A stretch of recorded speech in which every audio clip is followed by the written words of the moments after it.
Welcome to the NZIIA podcast. Here we talk all things international, from trade to geopolitics to diplomacy. The NZIIA seeks to encourage an understanding of the importance of global affairs to the political and economic well-being of New Zealand, as in this interconnected age, what happens beyond these shores affects us all at home.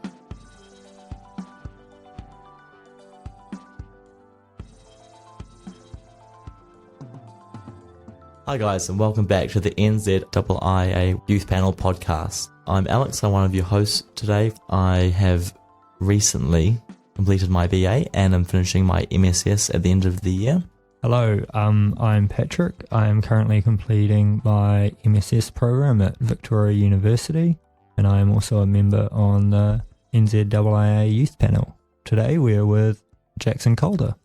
Hey guys, I'm Jackson Calder. I'm the founder and CEO of Jackson Calder Limited, JC Limited, a futures modelling and geopolitical risk advisory firm. And I finished the MSS program early last year. How's everyone going today? Yeah, very good, man. Thanks for having me.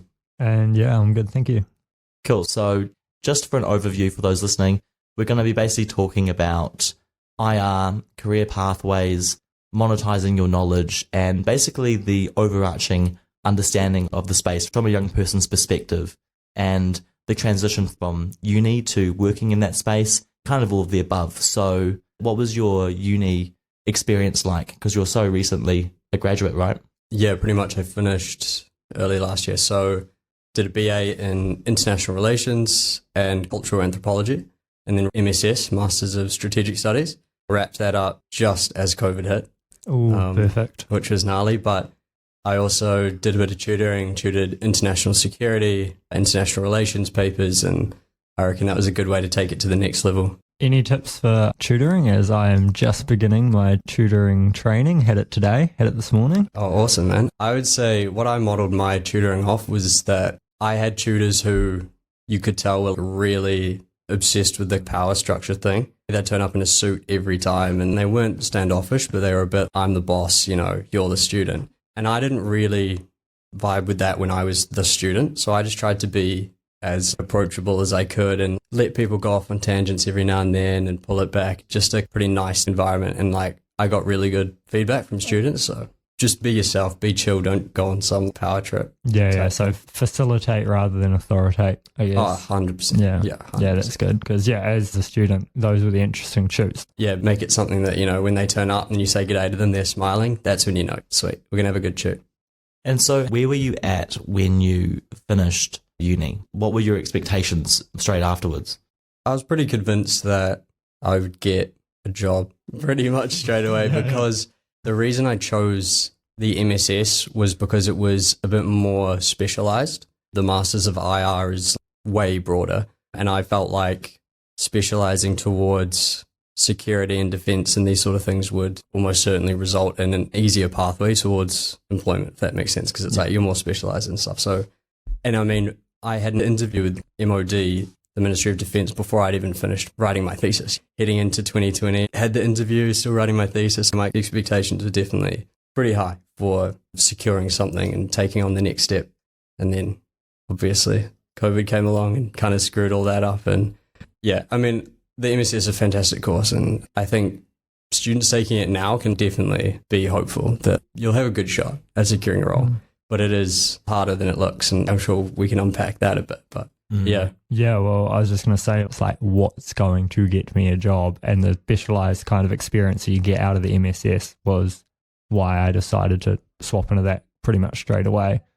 So I feel like that's the draw of the MSS program. Like, it's going to be a little bit harder and a little bit more technical, but at the end of the day, you're going to get that out of it. That's exactly it. I think at the end of my BA, got told by one of the faculty at Vic, they said the MSS has an 80% employment rate. And so, I mean, I was already naturally a bit more interested in security and defense and stuff like that. And she was telling me about how the students have come back years later and we ask them what they do and they don't really tell us. And then eventually we connect the dots and figure out that they're spies and all this stuff. And she really sold it to me as this cool, adventurous career pathway. And perhaps without COVID, that 80% number may have held true, but from the results I've seen from my cohort in general, we've struggled quite a lot to crack into the public sector. And do you think that's a factor of COVID mainly, or do you think it's a combination of a bunch of things? As we've discussed, the MSS is a great program, especially comparatively with other postgrads. But I know my own expectations when I was doing my undergrad is if I did a postgrad, anything would be a slam dunk, because postgrad is this amazing thing and accomplishment, especially if you get distinction or first class or anything like that. But it definitely feels like even after COVID, the opportunities and or feeling is very pessimistic around the cohort. Yeah, I tend to agree with that. I think that there's a lot of different things going on in terms of the graduate job market. I don't think it's just COVID. From what I've experienced, I've had a lot of interviews, a lot of applications, over the past year and a half. And I think what these employers consider experience, especially public sector employers, your perceived experience in terms of their framework of it and kind of maybe your actual experience, I don't think they tend to match up. And I might be quite biased. I probably am biased in this respect, obviously. But yeah, they're looking for a certain type of person. It doesn't necessarily matter what your grades are or like what other kind of experiences you have and stuff like that. You can be maybe even the best on paper, but you won't get the job because you never know what type of person they're looking for in what moment kind of thing. So it can be a very murky thing where expectations don't match up to reality. Yeah, that mismatch between what they want and what you kind of think you can provide is interesting for me, who's in the middle of applying for everything that comes my way. And I've just had to accept the fact I have to apply for jobs that I really thought I wouldn't be applying for. I don't have any real world experience, but what I've learned is way above and beyond what this role is requiring me of it. And then I still don't get the job because somebody's had 2 years work experience in a completely irrelevant field. How do I gauge where I should be? I've just got my dissertation to go and I do have quite good grades, but I'm applying for an admin role, Yeah, that's exactly what I've noticed when I was talking about the mismatch between experience and maybe perceived experiences. They want policy experience. For a lot of the roles that we graduates in our industry go for, you need policy experience. Sometimes it's not 2 years, like often it is, but sometimes it's just 6 months. They want to see that you've been somewhere, even if it's the Ministry of Education. For 6 months, you've just had that office time where you've been on the fringes of policy, at least, right? But I was going into these interviews and stuff, and they're asking me, what have you done? Where have you been in your travel? And what experience have you had and stuff? And I'm saying, I've been to Southeast Asia, met with directors of maritime security at ASEAN, all this crazy stuff, and been interacting with, diplomats and politicians and stuff for years. I'm super confident in how I handle interactions and my knowledge and understanding the nuances that are involved with that sort of stuff. And if you want policy experience, here's years of research and grades worth from like a uni degree that's all policy. Here's me getting an A in an international human rights law paper, but it's not experience as they see it, if that makes sense. And so there's a bit of a mismatch there. And I think I was definitely quite naive heading into the job market because I was like, I've done all these things. I got a postgrad research grant, traveled to Southeast Asia, did this, done diplomacy in Wellington, all this stuff. Got some cool experiences under my belt. I've done a lot of, I guess, what you'd consider extracurricular stuff over the years, but they didn't care. I got to the end every time, the last few people, the last stage of selection, and they just said, if you had any experience, you would have made it. And that's hard to swallow, So I think that the term the mismatch is really interesting because when I hear the word mismatch, I think I've done all the right things for so long, but my own CV is probably very similar to yours as well. And on paper, it's great, ticked all the boxes from so early on. And yet when I get into these interview process or if I'm reading what we want, there is a mismatch. Although I always kind of say to myself, of course they're going to take the sure thing. They'll take somebody who's worked in the public sector for a couple of years longer. I don't blame them. They're trying to work at percentages. What is going to be the easiest transition? But the one kind of axe I've always had to grind with that line of thinking is that, sure, you can bring in somebody who's already worked in the public sector or somebody who's a little bit older. But there seems to be very little people looking past experience level and saying, what's the upside of taking on someone young who has proven everything else except for the experience that they're looking for? The possible upside of bringing on somebody with so much more potential than somebody just shuffling across different public sector ministries. That's something I've never understood with hiring. Yeah. You said you got a grant and went to Southeast Asia and met with ASEAN members. If that's not experience, I don't know what is, right? do they seriously prefer somebody who's sat at a desk for 6 months? It's strange, and I think you were talking about, Alex, with the potential of someone, right? And the way I was thinking about it a while ago was investing in a graduate. Graduates these days aren't seen as investments. They don't want to train us as much as I think it used to be. And I had this big interview process for a consulting firm last year, I think, late last year, change management kind of firm. Looked really cool. And 3 interviews, the final interview was with the director of the company himself, and really tough stuff. But, went through all of it, got to the end, and they rang me and they just said, "Oh, sorry, you didn't get the job." It was between me and one other person. Right. And I said, "Can you tell me about the other person? What was their education? What was their degree and stuff? I just want to know how I stacked up, what degree they had and all that." And she said, "Oh, you might not believe it, but we didn't hire anyone. But you were the best by far. It wasn't even close between you and the other person in the final 2.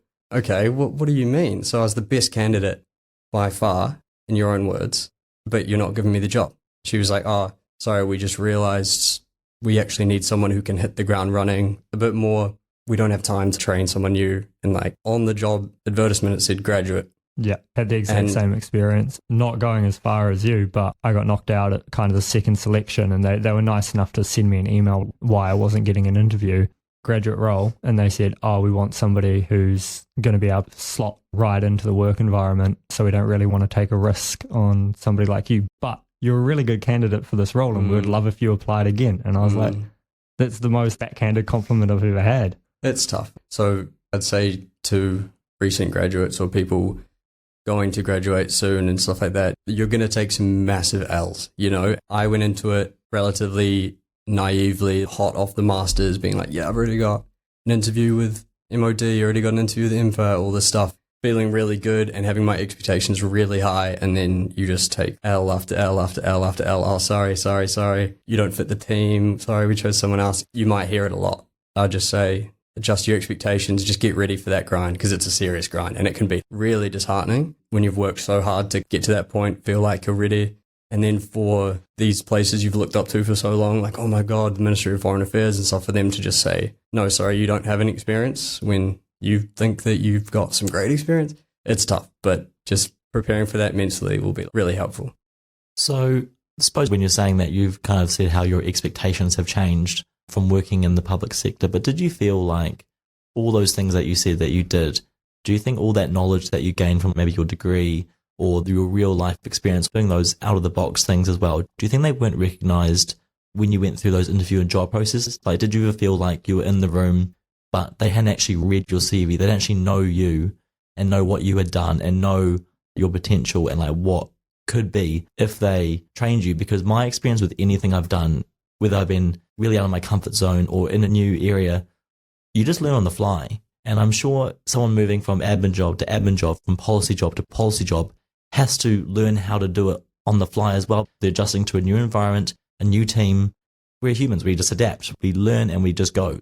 You're right. I think it links to what we were just talking about in terms of perceived experience, even competence compared to what you actually can do. And a lot of really talented people that I know who are coming out of masters are just not getting given the time of day, because there's some sort of mismatch somewhere, and I can't quite put my finger on it, but there's something out there where we feel like we're pretty skilled and specialized in this tool set that we've been given and our knowledge and our experiences and stuff, but they're just not quite hitting. Something in those interviews isn't quite being recognized. And I mean, it is really difficult to put your finger on exactly what that may be, but I suspect that there's just a general mismatch between the framework that a lot of employers have. This is what we consider experience, or this is what we consider competence in a graduate. So, I mean, I hope in the next few years we start to see emerge, or we start to see their frameworks adjust and shift and maybe open a bit, or something kind of starts happening in general in the public sector that is a bit more encouraging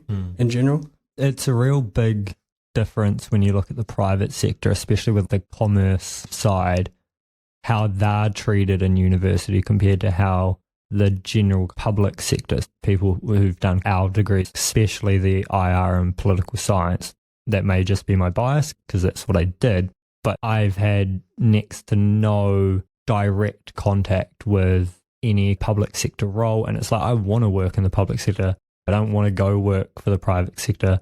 I want to be a really good civil servant. I haven't had the opportunities. And then I talk to my commerce friends and they're like, oh yeah, people come in, they always host events, they talk to us, they show us around, and it just doesn't happen.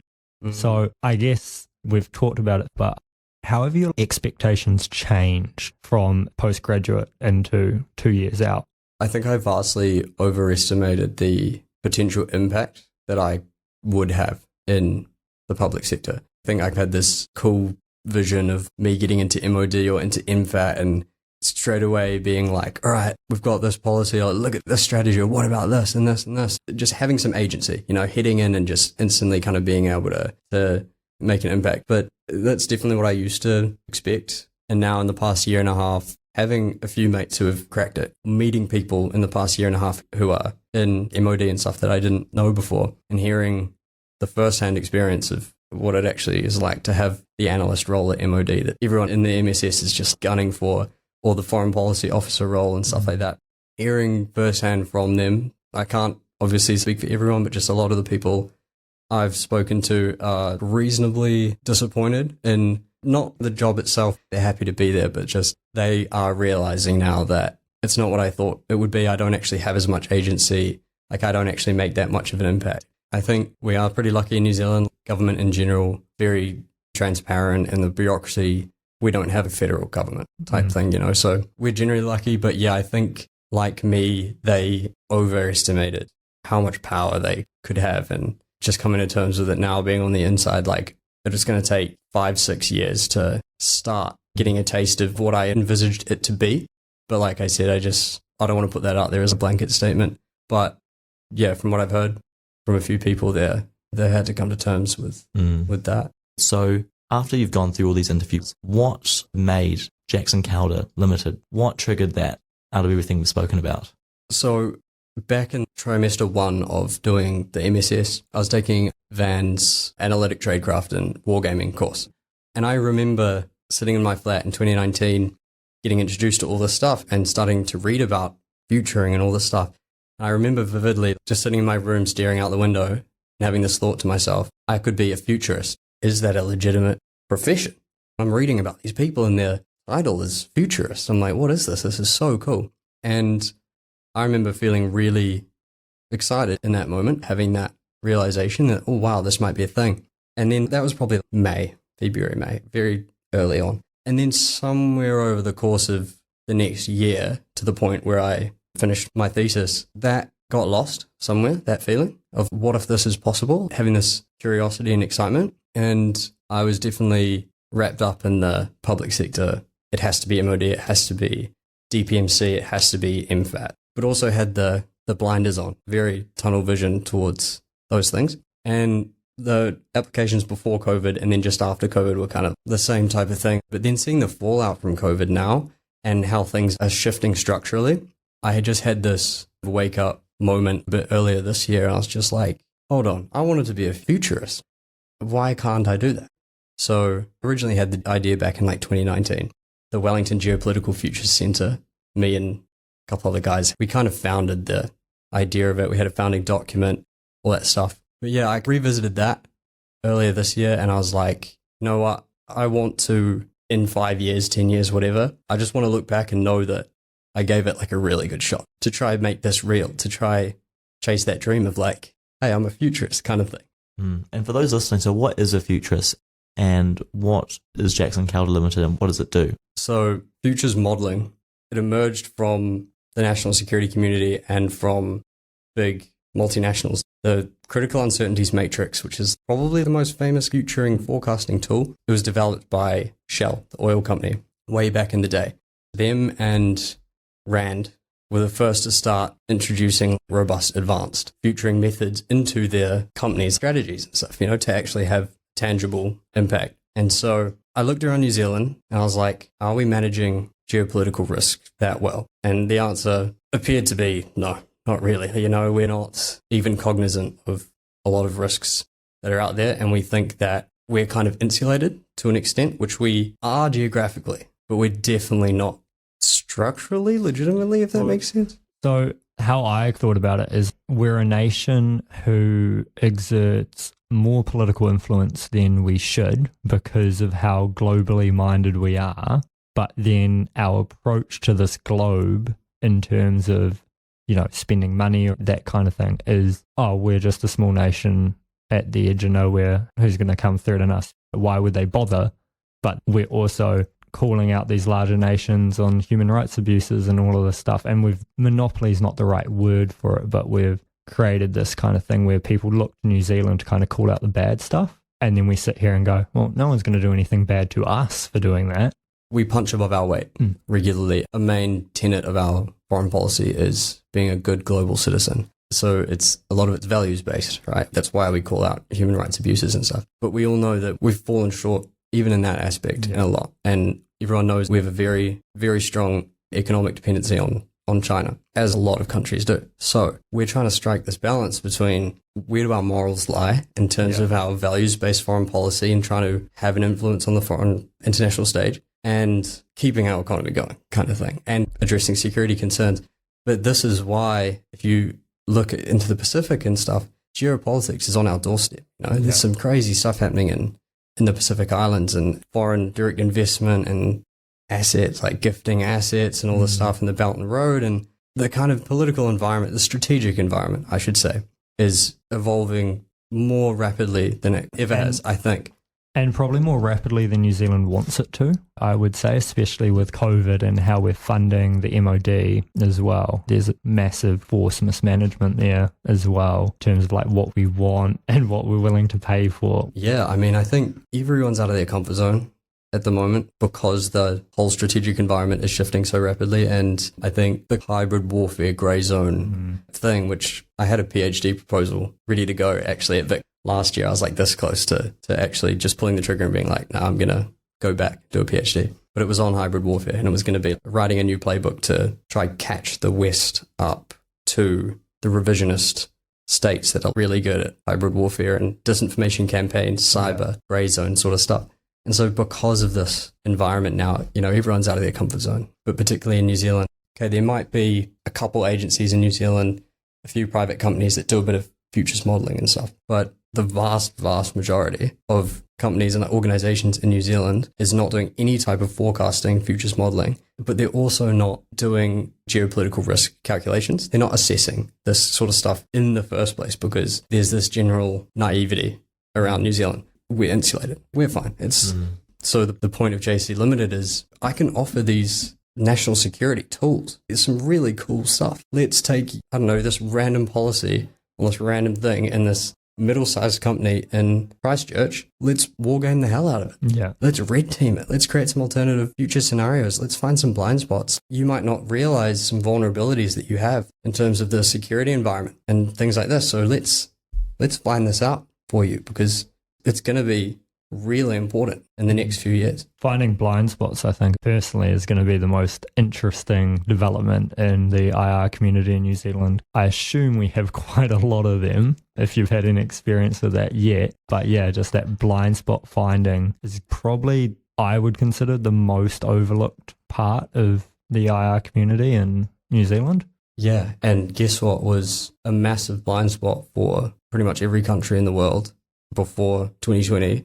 Pandemic response. Yeah. A pandemic response plan. And a lot of governments have to have one in place. And a lot of companies, and especially schools, it's in their core of their policy. Like it's just part and parcel of being a large organization that deals with a lot of money and a lot of people. And yet these things were gathering dust. Like they were sitting there. Yeah, they might have been there, but they might have been last assessed a decade ago or more straight away. That's a massive blind spot. The biggest example of that is the Obama to Trump administration change where Trump kind of went, that's a bit irrelevant. Fired straight back at him real quick with that policy decision. But the thing about blind spots is like, if I say, hey, I'm a futurist, I'm a professional futurist, take me seriously, I can see blind spots for you. And then someone says, okay, what's the blind spot? What do you mean? Show me.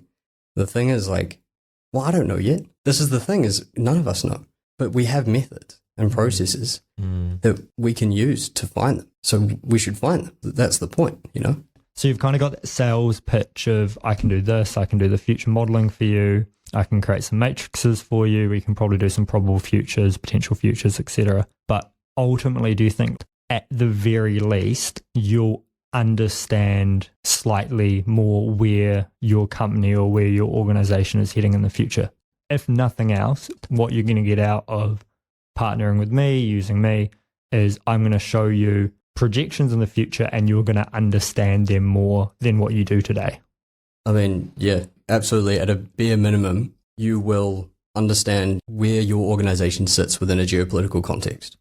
At the bare minimum, people may think that they understand where they sit in the geopolitical context, but as we know, it's so nuanced and so multi-layered and complex, and now the grey zone's coming in and all this stuff's happening that even some of the top experts in the world, they can't understand everything. So yeah, at the bare minimum, and then at the maximum, you've got however many alternative future scenarios. I've taught your company, the executives and stuff, the tools. You now know how to horizon scan, sense make, how to build matrices, how to identify the blind spots yourself, how to run an analytic war game in your company, within your managers and stuff, how to red team your own policies. From that, you've identified risks, you've identified blind spots, and you've developed a new strategy that puts you towards those two preferable futures.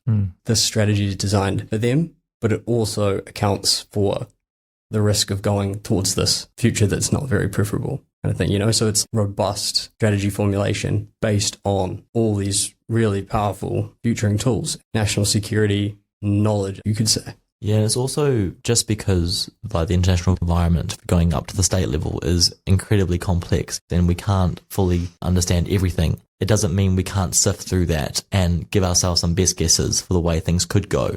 And you could talk about COVID and pandemic response. The entire pandemic response around the world was very reactive.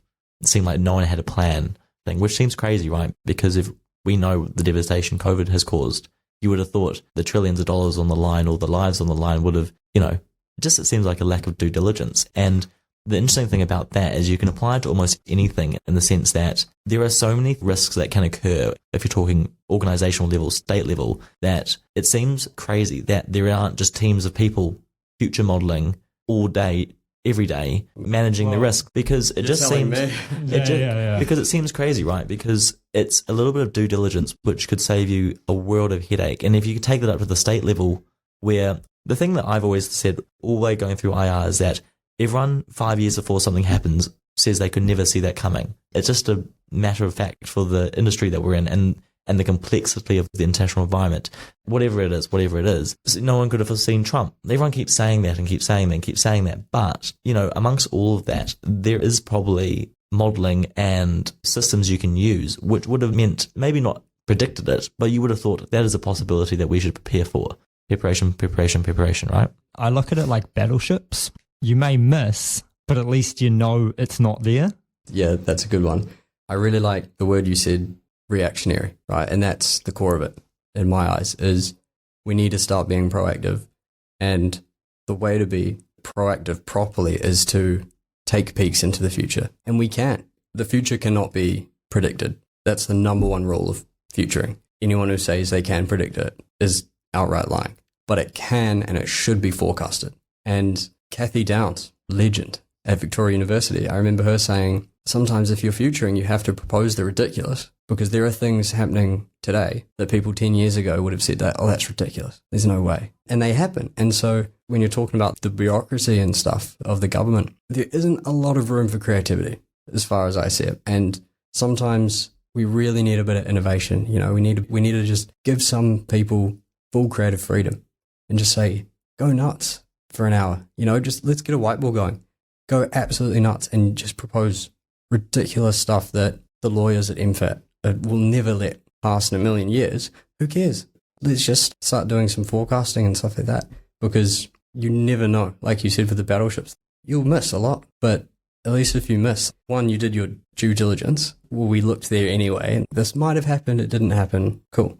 We looked there anyway. Then it's not there. So we've talked about this being futurist and everything, and I mean, we are probably clearly biased towards this mode of thinking for good reason, I would argue. But do you find that there's pushback with you attempting to adjust the way things are done? Yeah, I mean, I've only been kind of properly trying to network it for a month and a half now. But definitely the main thing that I've run into is just you're inexperienced. I've been told this, right? And I've been talking to members of the national security community and some of the people around the maritime security strategy, which got launched a couple of weeks ago. So I went to that symposium and talked to people from Maritime New Zealand and DPMC and Defence Force, and it was really cool. The access to national security practitioners was like... Very good event. It was amazing.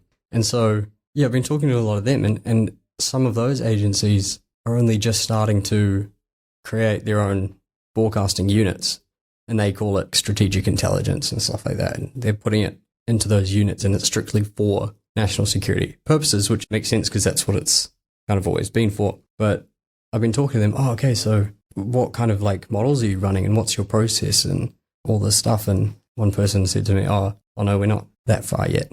We're still trying to figure out with the executives like how it's going to work and all this stuff. And I was like, oh, okay. They've set the team up. They just don't have anything for the team to do.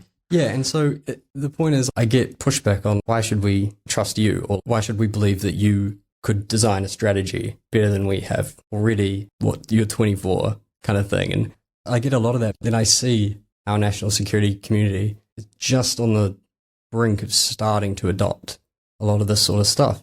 And they're not even sure how it's going to work out yet. And I'm like, well, I've been in this mode of thinking for nearly 2 years now. I'm ready to go. I know how it works. I've practiced it a lot. I've done a lot of research, seen the results. Sure, I'm inexperienced or whatever, but like in the framework of experience that we were talking about before, you're inexperienced, but what have you got to lose? I may not have sat in an office for 2 years, but I know more about this than any of the teams you've put together. Maybe that's not quite true, but you're still kind of sitting there. You actually need this expertise where you're going, whether or not it's you or your company or something else. It's like you actually need that expertise to get the ball rolling, because kind of like, throwing something at a wall and hoping it sticks. If you don't have any expertise, you can red team all you want, but if you don't know what you're trying to identify when you are, that's where you're like, oh, we have a really big hole here, but you actually don't. You're just trying to identify the wrong thing. Yeah, and even at the very base of starting a futuring project is horizon scanning and figuring out what trends are out there,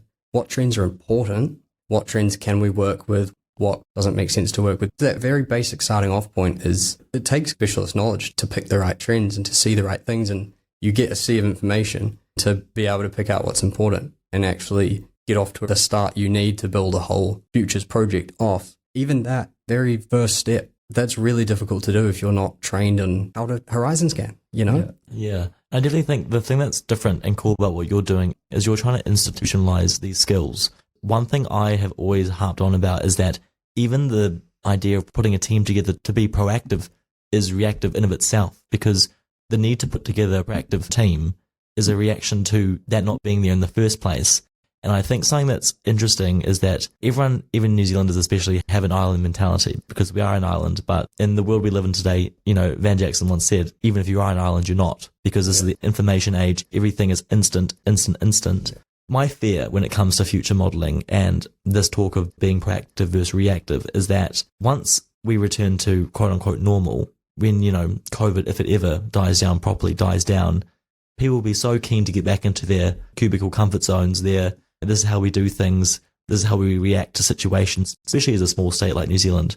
I think what's really important and why the work you're doing is really cool is that we need to institutionalise being proactive, because to me, it blows my mind. I can't even imagine the money or the headache that would have been saved by even a slightly better planned pandemic response anywhere in the world. Mm-hmm. The headaches that can be saved from just effort being sustained 24 hours a day, 7 days a week by institutions that are designed to be in peacetime, think about what can go wrong.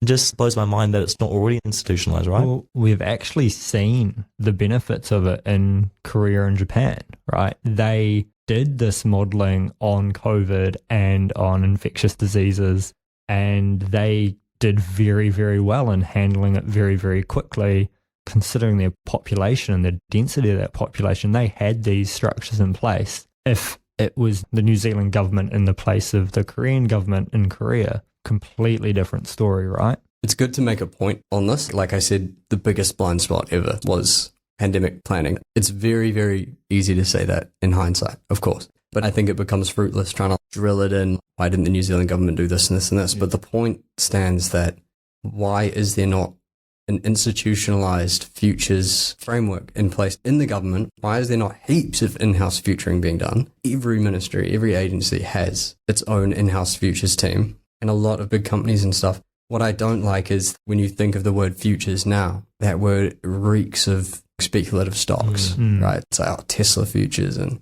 oil futures and all this stuff. GameStop. Yeah, because that's what we are culturally attuned to, or more so the future as just a packaged thing, as like, get the future today. And that's what it's been for decades. That's how people perceive the future. And I put a quote on my website, and I forget the name, but an author. He has a quote, future is a verb, not a noun. Yeah, I saw that. That's really cool, right?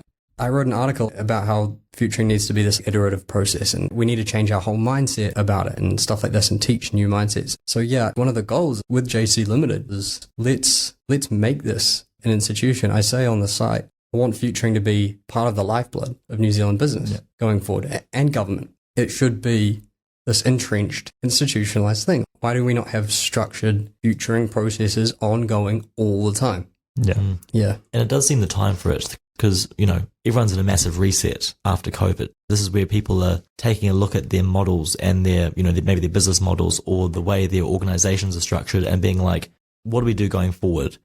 So I think with what you're doing, the iron is definitely hot now. And it's probably no better time because it takes something major and catastrophic for people to take a step back and be like, maybe the way we do things isn't as good as they could be. It takes a lot to get people to look outside the window. So what's next for JC Limited? What are you looking at? What's going on? At the moment, it's just, we're only really properly launched in the past week or so, So networking, heaps around Wellington. I've already contacted quite a few people. I've had a bit of interest from a couple organizations, but hopefully going to go and meet with them soon and talk about it, and been drip feeding articles and stuff on LinkedIn and all these places. Yeah. And for the past few months, I kind of been trying to prime people for the emergence of such a company, and be like, hey, futures modeling and geopolitical risk advisory is this legitimate and really important service. Yeah, as Van would say, you want the receipts. Yeah, for sure. Like, I'm leaving a little paper trail of JC Limited's footprint and just building it up over time. And so I'm going to keep going with that. I've got a few more articles coming out, just been writing and reading heaps. And like I mentioned before, I did an article for Ministry of Defence last year, a report that they commissioned. And I checked in with them the other day to make sure that it's not any sensitive information anymore and that I can republish it. And so they've given me permission to do that. So I'm currently reskinning that report. It's on hybrid warfare and some stuff like that. And it's got some futures modeling in it. And it's got the futures modeling and then the direct policy recommendations for MOD. It shows this really cool process of what you can do. And so I'm reskinning that at the moment, slapping the JC Limited branding on it. And I'm going to put that out as one of the flagship early projects of JC Limited. Yeah, and just keep building it up, man. The ultimate goal is a contract, get that first client. I think once that happens, it'll take off. But like we're talking about, relatively perceived inexperienced 24-year-old master's graduate kind of thing. Someone's going to have to take a chance on me. As I said to Alex, I'm really glad you're doing this because, as the saying goes, like, first man through the door always gets bloody. I'm genuinely hoping you are setting a precedent, setting a standard, and leading the way. And I'll be graduating 6 months' time, same kind of area I would potentially want to go in. If you can kind of set up a framework that makes life easier for me, I'm not going to say no. Yeah, man. Yeah, for sure. And a couple of things just on that. Because this industry doesn't exist in New Zealand, it's reasonably robust in parts of the US and parts of Europe. Yeah. Not really futures modeling, more so just geopolitical risk firms. But there is some futures modeling out there. But these firms, I saw one last night on the website. I think it was like Institute for the Future or something, some big company. And they're running futures workshops, courses to teach people how to forecast and pretty much all the stuff I want to do. They're charging like $6,500 for 4 sessions on Zoom. Jeez. Futuring is still this nebulous national security thing. So they get executives from companies paying this, just doing it on Zoom, whereas I'm saying, hey, I'll come in. We're going to set up this. We can tailor make a contract, whatever project you need from all the things that we can do. And I'm going to come in and I'm going to teach you hands-on. Yeah. Here's how you do it. We're going to build futures together. We're going to get these narratives going, and then we're going to build a strategy hands-on. And also on that second point, you said, talking about the framework that I set up, this is the thing, because the industry doesn't exist, I have a really good opportunity here to set some standards. It has a chance to put the bar somewhere and say, if you say that you do futures modeling, these are this is where you have to be. This is quality control. Yeah. If you don't hit these benchmarks in terms of the processes and things like that, you're not doing futuring properly. Yeah. Well, again, it's, as you say, 4 Zoom sessions, and they're charging this ridiculous amount of money, $6,500.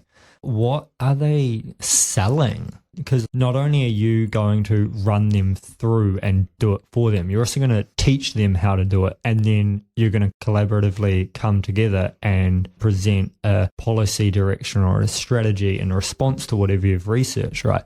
And these guys are charging a ridiculous amount of money for if half of that, right? Exactly. Yeah, they're just saying, we'll teach you how to forecast, and that's it. I'll do that and heaps more, and there'll be tangible results coming out of it. You know, we're going to design strategies. We're going to put you in a stable position in the strategic environment, which is evolving so fast. Because on the flip side of that, if, for example, you got a contract to, you know, write a really in-depth policy report for $100,000 for 6 months, thinking it all through, doing all this, doing all that, you can't put a price on managing risks, which could cost millions, tens of millions. So we're talking about ministries and states, you know, even on a small state scale like New Zealand, that money is a drop in the water, even for, you know, an executive to turn around to his superiors and be like, I've done my due diligence. We've contracted out this much forecasting, this much modeling. We have done the risk management. We have tried to foresee things, and we have given ourselves a better understanding of the world we live in and what might happen. But on the money side of things, it seems like a no-brainer. That's exactly right. The due diligence is huge in the States, where you have a massive military industrial complex. And I remember Van telling me a story years ago of guys he knows that run a firm in Washington, D.C. or something, and they contract to the Pentagon. And the Pentagon has just one new piece of tech or a new program or something, and they go to these guys and they say, okay, we need you to find the blind spots on it. That's it. They've got their policy direction. They've got everything sussed. We just need to know if we missed anything. And these two guys go, okay, it'll take us 6 months to do this big futures report on it for you. It'll cost you $2 million US, and the Pentagon laps it up. Where do I sign? Every time, because they spend $2 million now, and on the chance that it saves them 100 mil, 200 mil, drop in the water in a few years, they sign that contract every time. But I just want to say, it's not, obviously that system doesn't exist in New Zealand for that to be even in the realm of possibility. And also the idea of these massively profitable contracts and stuff like this, it's a little bit gross to me, because I genuinely love doing this sort of stuff, and I really want New Zealand organizations and the New Zealand government to be in a more stable position. I just genuinely want us to see the risks and be managing them. And so, yeah, the ethos I want to carry forward through the company is like, I don't want to just chase contracts. I want to legit look back in 10 years and see a more stable environment to do business in New Zealand, you know, and even like a more stable security environment. Ultimately, that's just beneficial for everyone. Stability is good vastly. You know, as you say, earning $2 million for a contract for 6 months' work is clear signs of instability, and that's probably because the weapon industrial complex and the army and all of that in America just throws money like it's going out of fashion. So it makes sense. But the goal to set up this infrastructure, it becomes, instead of, we'll just throw money here, it's like we're going to do this before we throw money somewhere else. We're going to give this company however much, we're going to give them a contract, come in, do this work. Is it worth to then go do this instead of the other way around, which is what's happening at the moment? Yeah, and a quick note on stability. This is something I had to kind of pivot in my thinking a year and a half ago, was Shiv Shankar Menon, who was an Indian diplomat. I think his father was, or his grandfather maybe, was the first foreign minister of independent India or something like that. Legend. And so he was at Vic Uni talking, and he said, people think that stability is maintaining the status quo. That's kind of what it has been. But he said, we need a shift in the strategic culture to where stability means anticipating and managing change. That's it. That's so cool. You know, it's just this monumental shift from why are we clinging to the status quo to we anticipated this change coming. We've accounted for it. We saw the blind spot. Easy. We're stable. We're stable. That's cool. And I want to try do everything I can to instill that in New Zealand organisations. Well, that's almost like the famous Jackie Chan quote of "Be like water. Water's always flowing. It's always, it may go up and down, but it continues." And that is true stability. Because if you're not continuing, something's gone really wrong. Proactive, adaptive, these are the things that will put us in a better position moving forward. And things are changing so fast that if we remain rigid, try to stick to how things are and how they were, we're done for. The next 10 to 20 years is not the place for rigid thinking. Yeah, absolutely not. It's definitely an investment in due diligence, because the status quo doesn't work if the world we live in tomorrow is different than the world we live in today. So I think that's a really good place to wrap up. So thank you very much, Jackson, for coming on, Patrick for co-hosting with me today. If you want to find out more about what Jackson's doing, please visit JacksonCalder.com. Lots of cool things going on at the moment, and we'll be seeing some of your writing on our website as well in the coming months, hopefully. Oh, yeah, definitely. Definitely. I'll send you some articles. That sounds fantastic. Yep. All right. Yeah, thank you so much. Cool. Cheers. Cool. Thanks, guys, for tuning in. You can check out our podcast on Spotify at NZIIA YP. Cheers, guys, for tuning in.